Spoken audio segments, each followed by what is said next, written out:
எனக்குற்ற செல்வம் ராமானுசன் என்று இசையகில்லா மனக்குற்ற மாந்தரு பழிக்கில் புகழ் அவன் மன்னிய சீர் தனக்குற்றவன்பர் அவன் திருநாமங்கள் சாற்றுமென்பா இனக்குற்றம் காணகில்லார் பத்திய இந்த இயல்விதன்னே.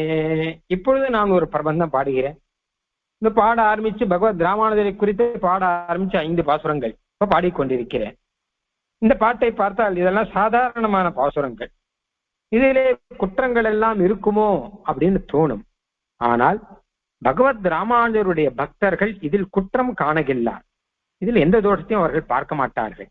ஏனென்றால் பக்தி எய்ந்த இயல்பு, இது பக்தியினாலே வந்த ஒரு இயல்பு. பக்தி பரிவாரமாக, பக்தியினுடைய பிரவாகமாகத்தான் இந்த பாசுரங்கள் வந்து கொண்டிருக்கின்றன அப்படிங்கிறதை தெரிந்து கொண்ட அன்பர்கள் அவன் மன்னிய சீர் தனக்குற்றவன்பர், ராமானுஜருடைய குணங்களிலே ஈடுபட்டு இருக்கக்கூடிய உற்றவன்பர்கள், பக்தியோடு இருக்கக்கூடிய பாகவதர்களான ஆச்சாரியர்கள் இதிலே குற்றம் காணகில்லார்.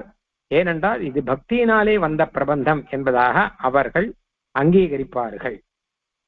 எப்படிப்பட்டதுன்னு கேட்டா, அவன் திருநாமங்கள் சாற்றும் என்பா, அந்த ராமானுஜருடைய திருநாமங்கள் அதை சாற்றுகின்றன. எனக்குற்ற செல்வம் ராமானுசன் என்று, எனக்குற்ற செல்வம் ராமானுஜன் என்று சொல்லி அவனுடைய திருநாமங்களே சொல்லி இருக்கக்கூடிய இந்த பாசுரங்கள் எல்லாம் அவர்களுக்கு சந்தோஷத்தை கொடுக்கும்.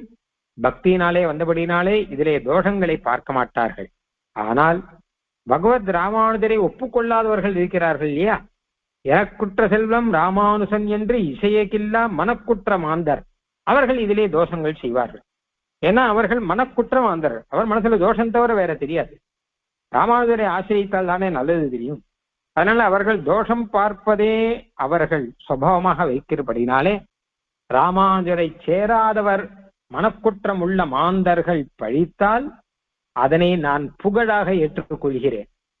மனக்குற்றம் இல்லாமல் பகவத் ராமானுஜரை சேர்ந்திருப்பவரோ இதை பக்தியினுடைய இயல்பு என்பதாக பார்த்து இதை ஏற்றுக்கொள்வார் என்பதாக தாற்பயம்.